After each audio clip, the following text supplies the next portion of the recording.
Welcome to the Everyday Magic Podcast. I'm Anya Rock. And I'm Dr. Sophia Trivena. We've been best friends for 25 years, united by the belief that no matter what life throws at us, we can always find the magic. Join us every week as we dive into our most intimate conversations about sex, money, intuition, and building our company, Sofanya, a merger of our names and the best of us. Okay, I'm looking up for accuracy, so I tell you the right thing. But I got these cards in Avalon. They're called the Avebury Light Codes. And so there's a couple reasons why these are cool. One is the actual place you're in, which is the Avebury Stones. Mm-hmm. If you've heard of a place called Stonehenge. Yes. So it's similar. And I'm looking this up, one of the principal ceremonial sites of Neolithic Britain. It was built and altered over many centuries from about 2850 BC until 2200. And it's the largest and undoubtedly the most complex of Britain's surviving Neolithic henge monuments. And the henge is like the ditch that they build around it to protect it. But there's different discussion about whether there's water in it or was at one point. Stonehenge is on private property. And this is in public land. They've actually built the little village in the middle. So it's free. Anyone can go at any time. And it's really beautiful. And you can walk there's an outer circle and then there's an inner circle. And there's ones that are in a triangle shape. And they're said to be, potentially lined up with the way the sun falls. Really powerful spot. And there's a beautiful little store in the town. Love it. That had beautiful jewelry, including the ring that I got. Beautiful. Yes. And these cards I instantly saw, and the woman who owned the store did the photography for them. So I'm going to pull one. Okay. I love this. See what? A new card. And I think this is special because this is the day one of the new moon phase right now. Okay. A beautiful time to tune into what's arising, what's on the horizon that we can't see yet. Okay. What's coming? Let's see. The Sanctuary. Inner power, inner beauty. Never forget you are enough in every situation, in every way. You are enough. And there's the photo. Beautiful. I see like a yellow light shining through from the horizon. Literally, I said, what's on the horizon? And it's literally a glimmer of light coming over the horizon. And if you look at the other side of the card, you can see she's created, it's almost like the photograph of the aerial view of the stones. Right. So you're up above the stones looking down and there's a light in the center. Beautiful. Oh, it's so beautiful. These cards are lovely. Yeah, we can post them. So there's glimmers of light on the horizon.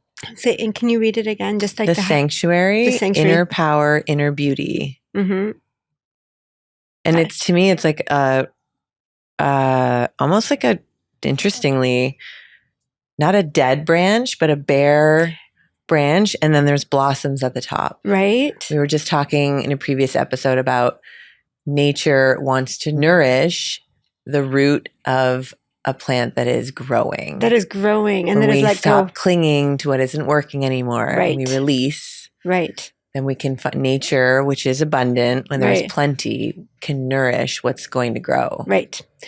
Okay, so I say we go in and we ask for angelic insights to the meaning of this for us right now. Okay. For this next lunar cycle. What glimmers are on the horizon that want to start right now? What wants to be nourished? What seeds want to grow? Yeah. Do you want to talk about the new moon and a little bit about how we can work with the new moon energy before we go in? I love, I love this. So 20 years ago when I was living off-grid in the jungle in Hawaii behind the university, when I was starting to go to school there, I was guided on how to work with the lunar cycles, and that a lot of people set intentions on the new moon, but it's really about receiving what wants to happen. So the dance of life is showing you themes that are coming into the next 4 weeks of development. And usually they're like, I call them glimmers. They're possibilities you don't know about, or things you need to let go of or take action on. And so there's 4 days of the new moon phase. It's like the day before the new moon, and 2 days after. And in those 4 days, whatever shows up, phone calls you get, dreams you have, cards you pull, notions, 3 times someone mentions the same thing. Basically, it's the universe saying, hey, these things are important and want to develop.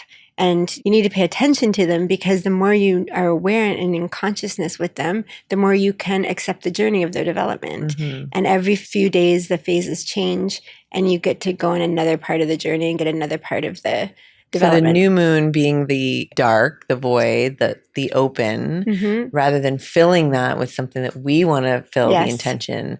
The idea is to surrender in, to be very open, and to see what's surfacing. What is alive? What am I? To allow yourself to almost receive instead of creating a journey of the lunar cycle. It's like, what are the messages that are coming to me in this 4-day open void, right? Which the new moon and the womb are connected. Yes. Very much like that. Yeah. The feminine, deep feminine. It's almost like the winter solstice of the month, that deep winter, quiet, stillness, and in the receptive, in the feminine. Like really begins. Not a night to go out dancing? You can always go dancing. You might just want to be more inward focused. And our card was about inner sanctuary. So it's really like, we are in the sanctuary studio. That's what we call the podcast studio, the sanctuary studio. Yeah. So why don't we go in and find out what we can get intuitions on, find out if we can get intuitive information on what glimmers want to be shown to us about what's developing in this new moon phase. Okay. We want anything more specific just for each of us individually? Do you want to both go in for? That's a good idea. Do you want to go in for each one of us at a time? We've done that before. I feel like that's powerful. Yeah. Yeah. Do you want to do that? You want to go first? We'll do you. Okay. Well, let's do me. Let's see what's emerging. Okay, great. I get for you to go ahead first. Okay, so the first thing I saw was you dancing. You were like a ballerina and you were dancing, and all of these men were like, you're so amazing. And you were like swirling and doing like all these beautiful pirouettes, and they were just like falling all over themselves. And then, but it was like they couldn't keep up. And then you sort of stopped dancing and you started walking, and you met this like man emerged that was like not interested in the performance. Was just like, you can stop with the pirouettes. I've got you. And then I saw you drinking like out of almost like the chalice well that I was talking about, where I was in Avalon, like drinking out of like you were cupping water and drinking it, which at that place is a very feminine. That's the chalice well is where the red water comes in, the feminine. And then across the street is the White Springs, where the divine masculine energy is. But I just saw you drinking the water. And then I saw us in your convertible driving down the Pacific Coast Highway. I don't know what that means. So much to look into. Adventures ahead. Bring it on. Okay, well, let's find out. Okay, so funny. So I saw me standing on, I guess, at the top of a stair, and I saw all these men around me on lower stairs. Trying to hand me a rose, but I try to reach out for it and they fall down, like they kind of fall away. And I tried, it's like, they just were on different levels and we want to connect, but we can't. Very similar to a different version of what you saw. And then I saw one man come forward and just step right up to my level. And there was no rose. Like there was no grand gesture.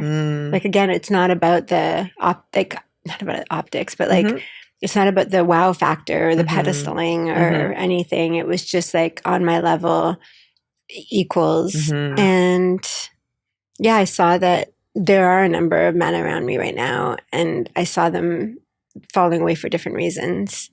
One being sort of frustrated, one being just recognizing he's incapable, like just different, yeah. Does that feel resonant? No, actually. I was going to say yes, but I got no. It doesn't feel resonant because right now, one man feels really amazing and I really like him and I felt like we could be starting something. Mm-hmm. So I saw him falling away. Mm. Yeah, so that is new information. Mm-hmm. Mm-hmm. How do you feel about that?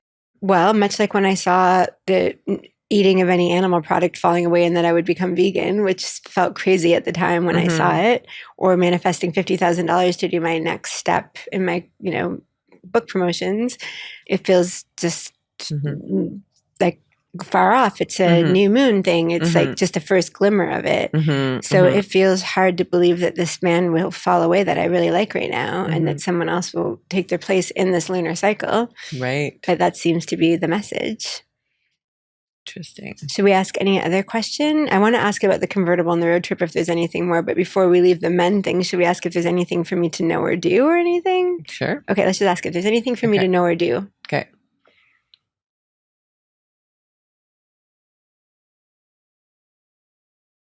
Yeah, I got nothing. Mm-mm. Yeah. Every time I see meeting this person who's actually at my level to be in partnership with, I always see myself at the Astor Hotel in Hollywood where I have a membership. I always see me sitting there somehow. That's somehow part of it. Good thing you like to spend your days there. I really do enjoy it there. I just get to go lie poolside and the next step will find me. I love it. Perfect. Shall we ask about the convertible and what road trip we're going on? Sure. Let's find what the you and me driving in my convertible with the top down the California coast. What detail can we know about that? Okay. What'd you get? Just that it was a feeling of like enjoy summer, like be in the celebration of summer. Love it. I saw us going down to Encinitas where I've been spending time just north of San Diego.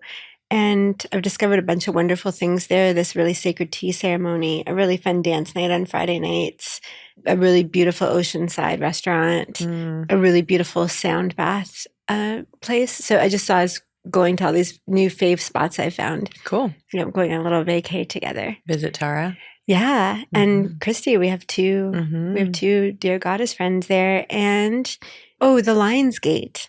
Do you know about the Lion's Gate? Yeah, on August 8th. The next tea ceremony is the day before Lion's Gate to prepare you for Lion's Gate. So, which always falls on Eamon's birthday. Oh, which is his birthday's the 8th? The 7th. The 7th. Oh, that's actually when the tea ceremony is. Okay. So I will be birthdaying. Okay. Yeah. Got it. So anyways. I assume I'll be out there visiting him. Makes sense. Okay. Mom duty before tea duty. This time. For now. When it comes to birthdays. But yeah, for sure. The deal breaker. Well, and also for the next. When he's 30, he won't care. I can spend my birthdays doing whatever I want. Mark my words. Mark my words. You heard it here. And when he's 30, he's going to care. Yes. Yeah. Well, I might need to call. I don't need to go there. Fair. Hi, your mom's here. Let's hang out. I got you a birthday hat. We shall see. Yeah, we'll see. True. All right. Okay, your turn. Okay. Let's do it.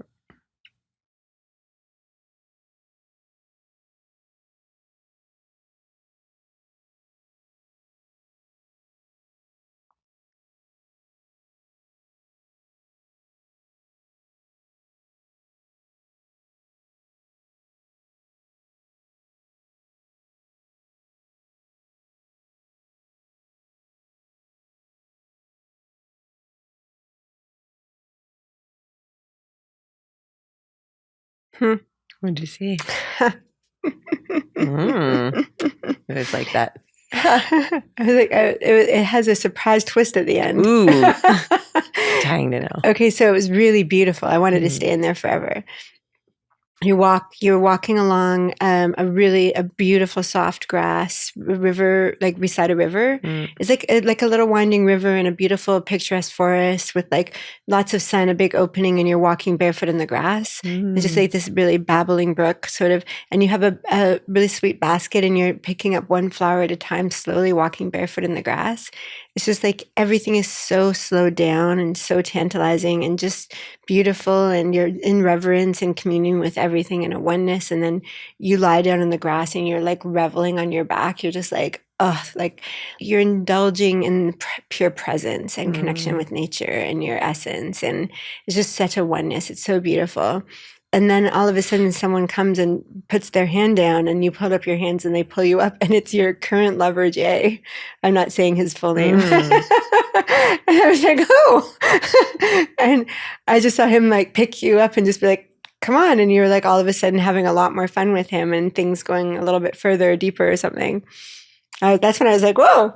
Whoa, there is a surprise twist. Yeah, that is a surprise twist because that's definitely been held somewhat lately. Yeah. Interesting. Okay. Just never know what we're going to find in these. we have a whole lunar cycle for it to unfold. Yeah. I just saw like a slowness and spacious. It's funny. I texted someone the other day and the word spacious was in it like 3 times. And I just saw like connecting with nature, being with the kids. My mind wanted a little bit to go into the fall. And I kind of, if I just like asked myself to stay in this cycle, it was like really find pockets of time with the kids before they start school. Just like I saw myself sort of pulling everyone in toward me and just being and just enjoying the slowness and the kind of breath of summer before we hit fall. I think that's the picking up the flowers and just being in nature and reveling and being present. And I just said there's nowhere to go, nothing to do, no agenda, like no big urgency or deadline. And you're enjoying everything around you in sacredness. Interesting. Cool. I love it. Yeah. That's great. Should we do it for Sofanya? Sure. Why not? Yeah, why not? Okay, so let's go in and find out what the new moon journey is for Sofanya. Okay.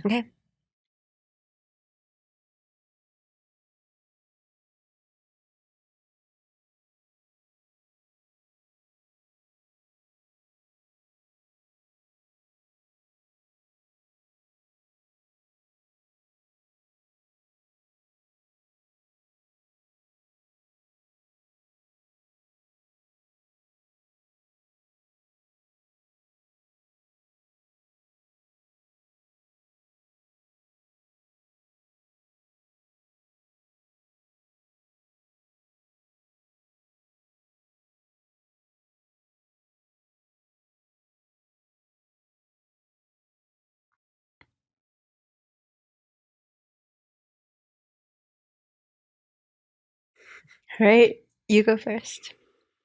I saw 3 more goddesses coming in. And do you want to explain what that means? Yeah. So our very, I think, unique and beautiful investment model is that we have what we call goddesses, our goddess council of women who are not only invested and have equity, but also get to participate in a very special new moon and full moon ceremony with us each month. And we are seeding the Sofanya signature and the energy together. I saw them, that feeling of magnetizing, like I saw them kind of coming from different places and just like to us. I've been seeing 3 more goddesses soon as well, by the way. Yeah, 3 more. And then I saw the bottles being filled and like little 2x2s and like the production happening. Sure. And I just saw like almost like the things that I can't see being organized. Like it was like things I'm not supposed to see, like that it's all just being organized behind the scenes. That things are moving and being orchestrated. So when those bottles are ready and when those things come and we're ready, that they'll flow out. It'll all come together in the right timing. Beautiful. I just realized while you were talking about the Goddess Council of our investors and that we commune every new moon and full moon together, I'm realizing that what we're really doing is we're doing that remembrance that you found in Avalon. We're remembering what the human essence is before there was structures that, had us not be as natural. And there's something very beautiful. It's powerful to have an experience as an individual, but it's amplified when you're having that experience with other sisters, women and people, but women in our case, who are witnessing and also participating. Like there's just a layering that happens of the energy. Like if I have my own new moon ceremony and I'm communing with nature, I'm asking for insights, that's powerful in itself. That's beautiful. And then there's the two of us right now doing it together. And then when you take 5 or 6 or 10 of us. Yes, right. Yeah. So what people are experiencing right now that you and I are doing together, we're both getting visuals, and those visuals are informing each other. And we're understanding layers. I always say it's different facets of the same wisdom gem when we all go in and ask the same question from intuition. And we do that with the Goddess Council every new moon and full moon. And then we share our insights with each other. And it's just magnified. It's really special. Well, and for that, we go in, the angels will prompt us. Yes. Might be something interesting to do, see if there's a prompt that they have for us. That would be cool, actually. Yeah. Because that's always interesting to also then, each time we do it, we all reflect, and the other goddesses reflect to us, like what the insights they had from another goddess's transmission or download, or however you want to call it. I love this. Yeah, I think that's definitely the next thing to do. Yeah, there is something really powerful about it's the power of ceremony, the power of intention and ritual. And it's magnified. It's physics, it's resonance. Yeah, I love this. Okay, well, I'll share what I saw, and then we can go on to that, because I love that idea. I saw one of the consultants that's designing our contract right now for how the manufacturing goes. I saw needing to take a stand about how it gets done in a way that I know from my history as a manufacturing engineer and also from the business side. And I saw them initially not liking it, and that we just need to stand strong and be like, no, this is the reason and why, and hold true to it. So I don't know what that is, but when the time comes, that we'll have different views on it, and we're really to just stay the course and explain it and not waver, and it's the right way to do it. So I just saw that we'll have that on our path, and we'll have to do that, and it will get done, and it will be fine. Great. Helpful. Yeah. Okay. Why don't we ask the angels what they would like take us on a journey? So when we go to our Goddess Council sessions, we come in quietly, and meditation, we might, give a little prayer hands to each other, but then we go into meditation until the angels come to us and take us on a journey. So want to just close our eyes and see what journey they want to take us on for the rest of this time together? Sure. Okay, so let's just give it a try then. Okay.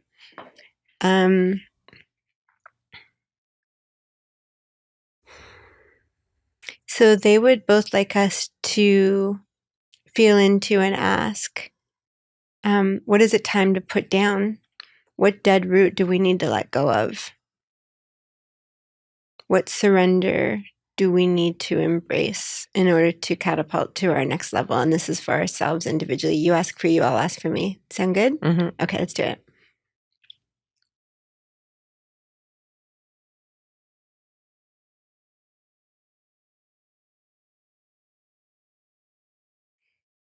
Okay. Who's first? I'm getting to go first. Okay. I saw that I need to put down a sword. And I asked what the sword was, and I saw it being like my words. And I saw like some of these men that are going to fall away, that they might have aggressive words or frustrated words, and that it's really easy for me to go, okay, well, if you're going to do that, I'm going to, match that and make sure that my words match your words. So, and I just saw it doesn't matter. Like, let them say what they need to say, and don't take it personally, and use very few gentle words to just remove yourself. Like, it's not about their words and then my words and their words and then my words. I've been on this journey of getting rid of the last 5% of me that will react. Like, the angels are like, you have really eradicated leading anything with sort of intensity or aggression even. But if someone comes with aggression, you still had 5% that would respond. And after the change with my family, now it's down to 1%. And now they're saying this is the final 1% you have to get rid of.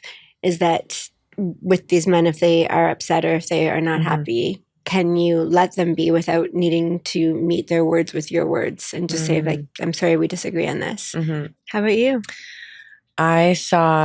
We had an experience in what's called the White Spring, which is a place where water comes in. I mean, logistically, it's like you walk into it feels like a cave, and there's a spring water coming in, and there's all these baths, and it's very dark, and there's candles, and I actually wasn't allowed to take photos. They're pretty on it about. We had a private experience in there where we did a ceremony and went into the water, like baptized ourselves in this water.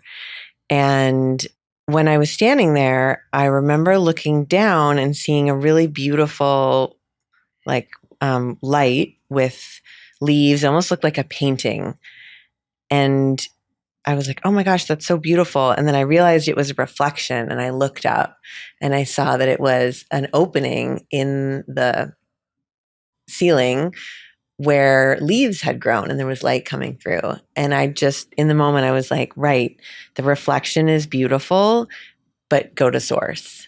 It was like, it's time. And I just remember that when I went in, it was like letting there's so many reflections around me of leadership. That was like, the feeling was like letting go. And really, it's a bit of how I said in the liminal space after the pilgrimage, after coming home from the trip, I just wanted to be in my own energy.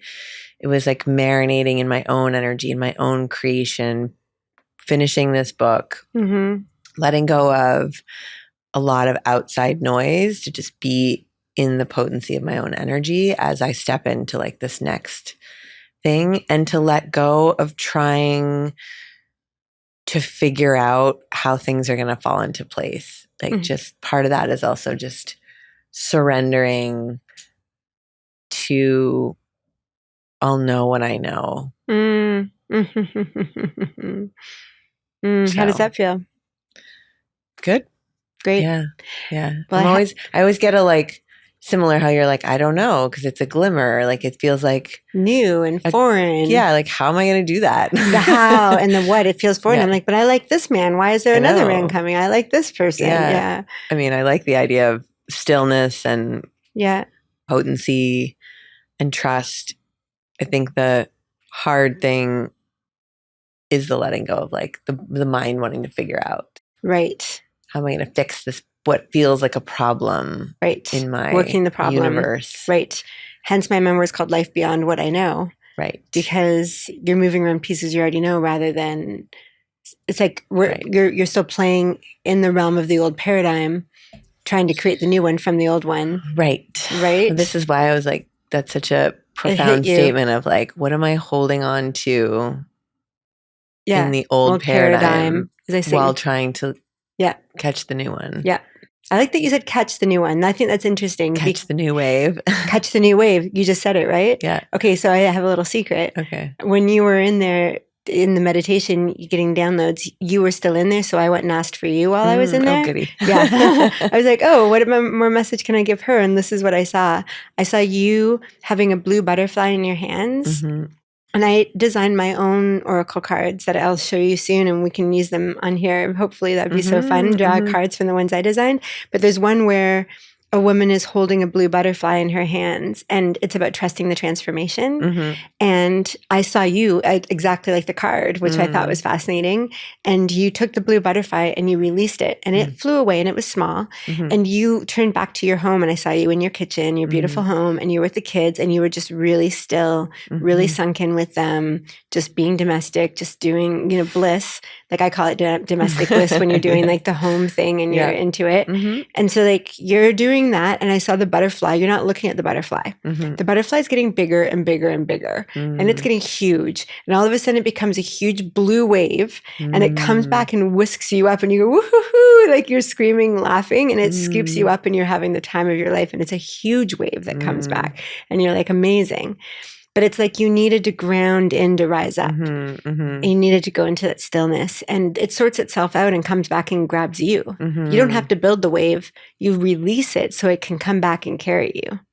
You release it so it Right. can grow and come back and carry you and catch Mm. the wave. And then you Catch the said, wave. catch the wave. I'm Yeah. like, interesting you said catch. And then you're like, catch the wave. I'm Mm. like, that's literally what I just saw.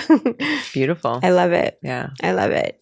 I get there's one more prompt for us. Okay. Okay. I get that you have a sense of it. If we had a prompt, what would it be? What Mm. would you get as a download of a prompt for us? Oh boy. The pressure. Something about a possibility. There's some possibility. As you said that, I saw my eyes went from your gold bracelet to your gold necklace to your gold earrings. And I'm like, it's about getting gold. Mm. And then you said possibilities. Yeah. Something about wealth, abundance, Yeah. money. Yep. I think there's something about that. It's gold. Is there Literally, gold? I'm seeing there gold. for us? Yeah. Let's go in and find out what gold is available to us in this lunar cycle. Okay.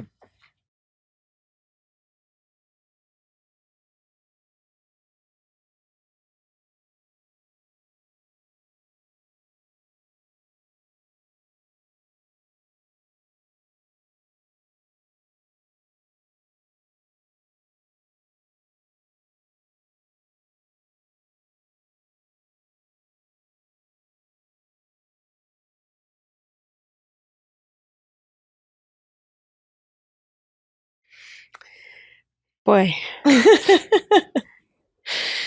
what did you get? Me first? Okay. No, actually, me first. Okay. Interesting. I saw, when I closed my eyes, I saw like big stacks of money bound together, like being propelled at me to my heart. And I was like 50 bundles of money at a time hitting my heart. And I had to like, and I say this all the time that, it's an intuitive message when the more you focus on it, the more information it gives you. Mm-hmm. So I was like, okay, I got to focus on where's the money coming from? So I followed it upstream, and it was a machine that was just pumping out money. And there was the man standing there that's supposed to be my partner that I saw in the previous meditation, the man that comes and steps onto my level, and we're at the same level. And then I was like, okay, let me go back to me, the experience of me. And he's laughing, and he's like, it's just so abundant. There's so much, and I went back to me, and it was my heart though. Like I always say, all my work my whole North Star is that hearts will fly open from my work. That's why I put myself out there. That's why I share these family stories, for other people that are going through it, for their heart to fly open and know there's possibilities for them beyond these hard things. And anyways, I just saw like my heart flying open from all of this money. And I was like, what do I need to know? And I just got, he has financial means to make all your dreams come true. And I was like, okay, what do I need to know about this? And I've never been with a man that makes more money than me, ever. I've never been financially taken care of by a man or any human, really, since when I was young at home. So it was just so foreign to me at 51 to see that there's a man with means and money. It's nothing I've ever pursued or wanted or planned for, you know what I mean? And I was like, what do I need to do? And they're like, just know it's on your path and receive it. Just receive it. And I was like, okay. Great. Yeah. That's why I was like, how did it feel? The heart flying open part felt amazing. Little bit of disbelief and a little bit of challenges you've pointed this out to me before, my repeated story of like, I've taken care of myself financially my whole entire life. Like, I think it is worth being proud of because it's my story. Not that it's better or worse than anyone or anything, but in my path, the challenge was since I was a teenager, I took financial care of myself, not as a rebel. It's just what happened. And it is something to be proud of. Absolutely. Yeah. And in a parallel universe, we would teach every girl to do that and woman to do that, and you could still be in partnership and in intimacy and sovereign, and at least always have access to creating your own money. Yes. There's a lot of girls that start out life feeling like, oh, I just need to attach myself to someone who's going to provide for me, which means attach myself to their worldview to belong and not right. So I've got to be free. Free. And my grandma used to say, she used to always say when we were little, like, all the time, make your own money, date a lot of boys. Don't date just one boy, date a lot of boys and make a lot of money. And make your own money. I think our grandmothers knew something. My grandmother used to say, like, I feel like she always used to say, have your own money, have your own account. Really? Yeah, she had a business before. She owned real estate, my grandmother. Wow. An immigrant from Ireland to Canada, and had in Ottawa had real estate and was pretty savvy. That's where it came from for you. Mhm. Interesting. Mhm. My grandma was one of 13 children, Mhm. very Catholic. Yeah, same. And right. And then interesting, we're really breaking the Catholic codes in some way, but taking the values. Like we still have the beautiful values that are Mhm. part of that, which is like community and family. We do still have that. We're making Mhm. each other a family Mhm. more than anything. But like, anyways, I feel like I got the beautiful values of that lineage, but Mhm. not the dogma and the doctrine Mhm. and the role that I'm supposed to be in. Right. And my grandma was one of 13, and she was the Mhm. oldest girl. Mhm. And so and they all got factory jobs, Mm. which was like the first time that women could really do that in her lineage. Mhm. And she had so many children around her, right? So she was like, I'm going to be independent. And Wow. so, okay. So that's what I saw. Yeah. Beautiful. Beautiful. And you? I also remembered something else that came up in ceremony, and maybe I told you this already, about the clarification between unconditional love and absolute love. Oh, no. Tell me. And It sounds like physics meets love. Bring it. I don't even know who voiced it, but it was this slight shift from unconditional love, which is something we think of as the most pure and the most beautiful. Yeah. But that the languaging of it being connected to condition, even if it was unconditional, Right. wasn't as pure as absolute love. Okay, so this is getting to my stance about not reclaiming and reframing existing words, but using the new one. language. Yeah. Sure. And I see value in both. Yep. I do see value in both. Yeah. Yep. But I personally love the absolute, right? Interestingly. And I feel like unconditional love is something I feel when I'm in the right proximity and in right relationship with anything. Like even with my family saying like we have this break, I feel unconditional love for them. I have enough distance from them that I can feel unconditional love. And I always say to people, you're at the right proximity with someone at all times if you can feel unconditional love for them, even someone that really, really, really hurt you. That means you've taken the proper amount of distance. And you've referred to that as being more soul level love. Like I feel unconditional love and soul level love are the same thing. That's how I feel about it. When I was wandering the world, not wandering, but being guided to very incredible spiritual journeys and incredible nature vortices that were like up leveling me. I was so present and I was so not in the 3D world at all that my experience was when anyone talked about the future or the past, I could not even understand why they weren't just talking about what was happening right now. There was a couple years where I was like, why would anyone talk about anything that's not right here right now? That's my experience was so present. And the other thing is I only had unconditional love for everyone. I tried to differentiate how I felt about Hitler and how I would feel about you, and I couldn't feel a difference.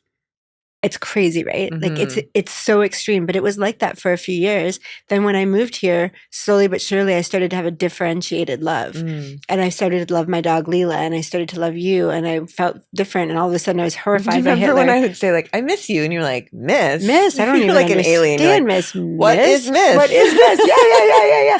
I was literally You're the robot. I'm like, what is miss?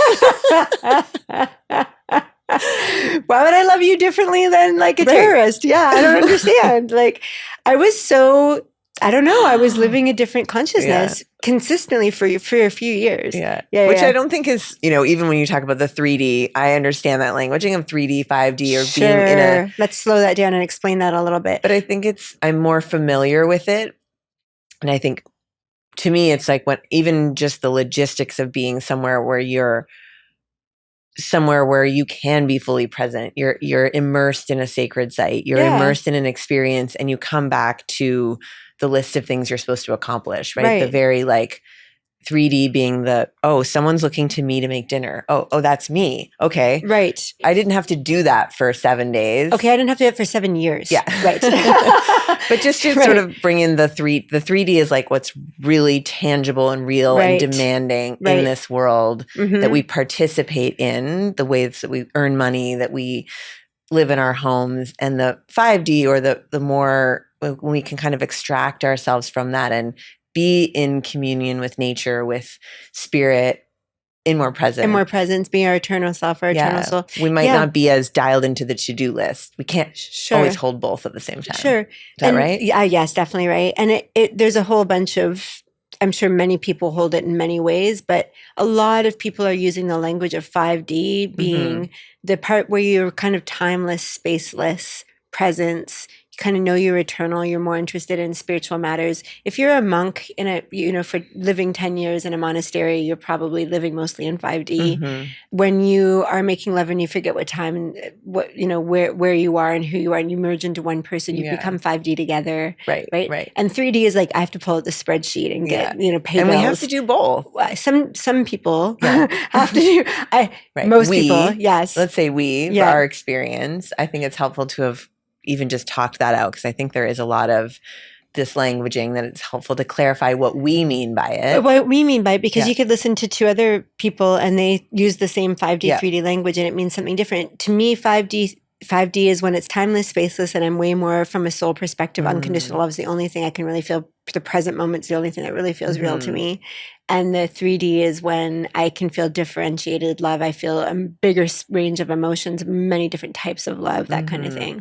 I have to do spreadsheets and pay bills, and there's a context. I'm not just a floating consciousness having the momentary experience.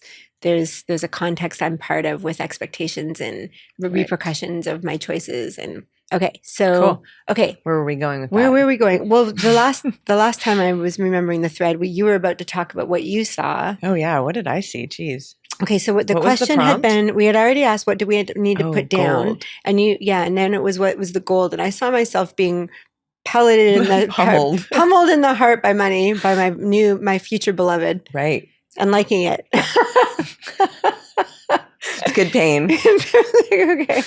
Yeah. There's definitely something about staying in the frequency of abundance. I can get pulled a little bit into the scarcity of my ex and his density and his 3D. He lives more in 3D. Pragmatic. Yep. And I can get sucked into that a little bit. And so just really, I saw like the importance of staying in this place of like,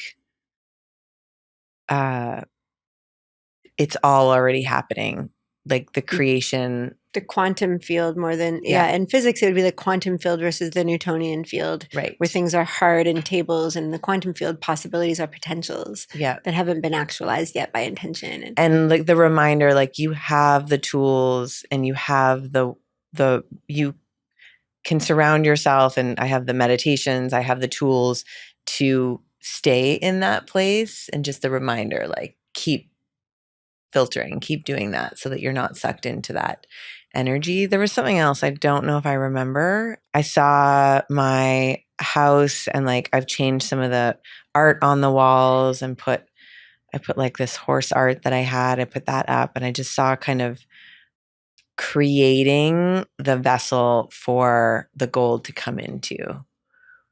I really saw you at home. Like the butterfly is growing and it's going to come back and get you as a wave. But I just saw you really sinking into your home with your kids. Yeah. The sacred sanctuary. What was the card again? Yeah. You are the sanctuary, inner light, sanctuary. You are enough. Right. Yeah. I really feel like it's about life as sanctuary right now for you. I mean, that card really seems perfect. Yeah. Awesome. Well, this has been incredible new moon. We got a lot of information from the angels, and see how this moon journey unfolds. We'll get to share. Right. When's the full moon of this cycle? We should look in 2 weeks from now, basically. Right. Okay. Yeah. So, how it's going to go from here is that we have 4 days of getting these information about what wants to happen. And then, how we said that it's kind of vague and it seems foreign, and it's the next few days is called Inspiring Connections. I've come up with these names for these phases. Inspiring Connections brings connections in your mind. I connect the dots of that, or actual people, helpers that come in and say, and sort of fill in the pixels of the headline. Yeah, it's like the spring in the wheel. It's the springtime in the wheel of the year. Yep, for sure. Yeah, the seasons, the blooming, the blossoms, and they're just starting to come. Right now it's a seed. We don't know what it's going to look like, and all of a sudden it starts to reveal itself in the next few days. Then the few days after that, I call sovereign strength, because then those seeds get tested. They're little vulnerable seedlings above of this? Can they handle the light? Can they handle the wind? Can they not get stepped on? So Mm-hmm. basically people will say, you'll have seen the seed develop into something that you understand. Like, I'm really letting this man go and I'm really letting this man in, for example. And then it'll get challenged. One of them won't like it. One of them will disappear or whatever. And can you stand strong in what you know and find an inner truth of it? It's not just something that you were handed, but something that you now embody and believe in. And then the next phase is allowing rooting. Now that you stood strong for it, now it can get some actual rooting down and get more solidness, which prepares you for the full moon. And maybe we can talk about that next time. Great. Yeah. I think next episode would be really cool to do. Might even be recording on the full moon. Oh, right. Wouldn't that be fun? It would be amazing. And then we can do the follow-up about what blooms from the seeds we planted today. Right. Great. Yes, can't wait. Awesome. So fun, Goddess. Love it. Thanks, Goddess. Thanks for the journey. Amazing as always. As always. Thanks for being on the journey with us. We'd love to have you as part of the ongoing conversation. Join us on our socials at Sofanya Beauty and join our email community at sophanyabeauty.com. Don't forget to like, follow, and subscribe so you don't miss an episode.